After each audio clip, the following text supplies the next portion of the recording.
100 years ago in Paris, the Cité Universitaire was founded, an international campus built by a handful of humanists. On this campus, students came together from countries that had fought in World War I. Students, researchers and artists lived side by side in 47 houses. Susanna and I met at the United States Foundation. One day she said, "Lisa, I need someone to film this process." I said, "Absolutely."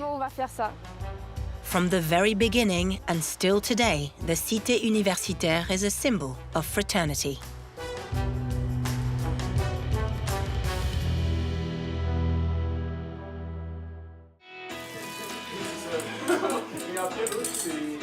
You have some salt and pepper? 4 students, 4 nationalities, Hell yeah. 1 shared kitchen. À table! Like 20 seconds. They study in different universities around Paris, but every evening they share a meal here at the Swedish students' house.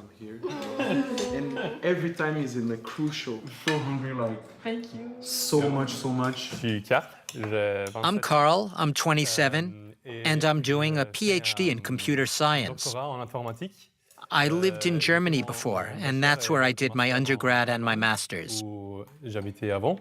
I'm Priscilla. I am 26 years old, and I'm studying here at in Pantheon Assas, and I live in the Swedish house. I'm Marco. I'm part Quebecois, part Brazilian. I was admitted at the Swedish house through the exchange program as a Canadian resident. I study political science at the Panthéon-Sorbonne University. I'm Elsa. I'm 23. I'm doing a master's at Sciences Po. I've lived in Sweden, so when I came back to Paris, I wanted to be in this kind of international atmosphere. The Swedish students' house is the smallest of the 47 houses at the Cité Universitaire. One of the oldest, too. A place where diversity is celebrated, as the director, Pierre Tolsini, tells us. In the Swedish house, we select 44 Swedish students to live here. But we keep the other half of our spaces for what we call brewing. Half of the house is for Swedes, the other half is kept for other nationalities. Ours is the smallest of the different houses, but every year we have at least 20 nationalities.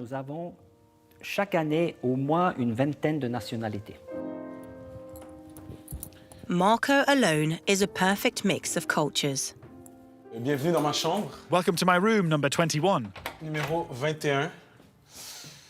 This Canadian student came with his Quebec accent and much more. The most important piece of decoration I always bring with me is my Brazilian flag. I have Brazilian roots and it helps me feel close to my family. Pretty quickly, this political science student felt at home here.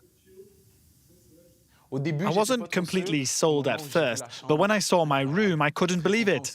I'm also thrilled to be in Paris and to follow football from up close, the Champions League and all. I'm happy.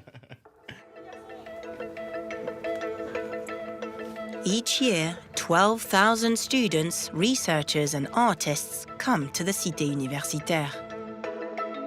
Spread across 34 hectares, the campus doesn't provide formal teaching, but it does have a theatre, a swimming pool, and a huge library, which is packed during exams.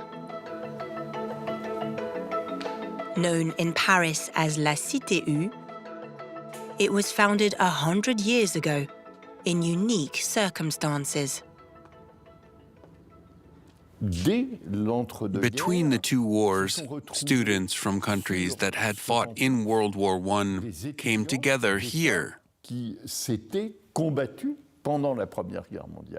They learned to live side by side, to interact with one another, and came to understand how useful, necessary, and possible it was to build a peaceful world.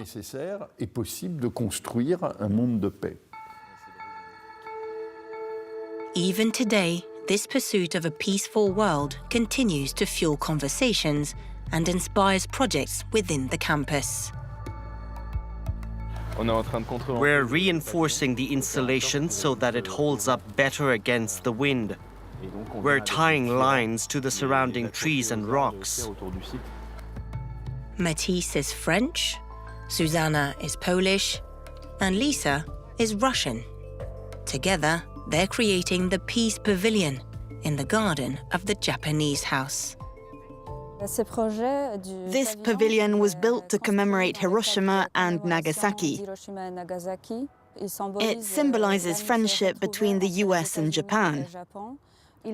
Several houses on the campus supported its development, and that's what the Cité Universitaire is all about. People who don't necessarily know each other coming together for shared projects. Among them, Lisa, a young videographer from Russia. Susanna and I met at the US Foundation. She's my neighbor from the 5th floor. And one day she said, "Lisa, I need someone to film this process. It would be incredible." So I said, "Absolutely, Zuza. You're my favorite neighbor. Let's do it." Many talented students are following the footsteps of the Cité U's famous residents, like the Greek filmmaker Costa Gavras, the Senegalese poet Léopold Sédar Senghor, and Habib Bourguiba, the president after whom the new pavilion at the Tunisian house is named.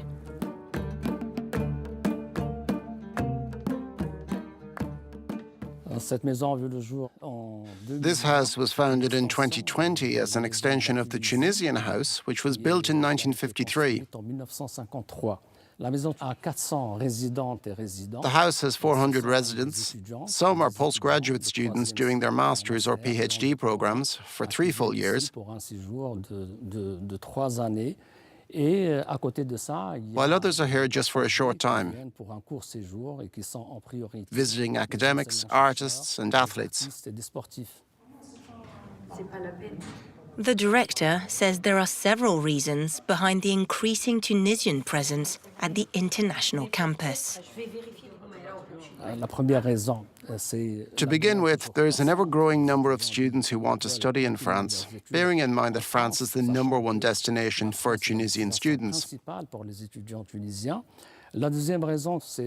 Then there's the draw of this utopian yet tangible project, spreading peace, solidarity, and cultural dialogue. And thirdly, it's a way of consolidating historic diplomatic ties with France. The Bourguiba Pavilion is among the newest additions to the Cité Universitaire. Modern, yet authentic, each house reflects the culture of their respective countries. D'une manière générale, the houses of the Cité Universitaire generally have remarkable architecture. For instance, the Swiss Foundation was built by the famous architect Le Corbusier. Several of the houses are listed as historic monuments and are protected.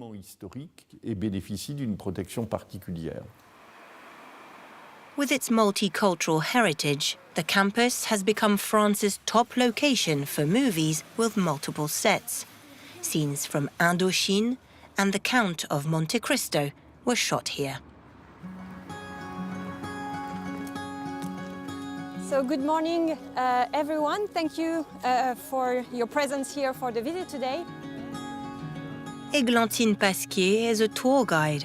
On weekends, she welcomes tourists in this open-air museum, offering them a glimpse inside some of the houses. The house here, it's a reminder of pre-Columbian architecture. Aztec motifs and symbols showcase Mexican culture, while Scandinavian landscapes decorate the walls of the Danish Foundation. These are just a few of the campus's hidden treasures. The Cité is also home to a number of truly exceptional works of art, painting, frescoes, ceramics, that are still housed in the different buildings today. At the Moroccan house, visitors discover an environment that brings people and cultures together. I would have loved to live here when I was doing my PhD. I think I would have been much happier. Yeah, because you get to know people from different countries, and then it makes life easy when you have a lot of contacts in different countries. Year after year, the Cité Universitaire attracts more and more students. The number of Chinese residents has tripled in 15 years. China is about to inaugurate an eco-friendly house with 300 rooms. 100 years ago, only Europe was represented. Well, Western Europe and North America. Now there's the entire world. All different cultures and civilizations come together here. An unforgettable experience for all those who have lived here. I did my PhD in France, living on this very campus. Life here helped shape me. It's where I met my wife, who was also a student here. I got the opportunity to come back to the Cité Universitaire as director of the Tunisian house. And it's wonderful.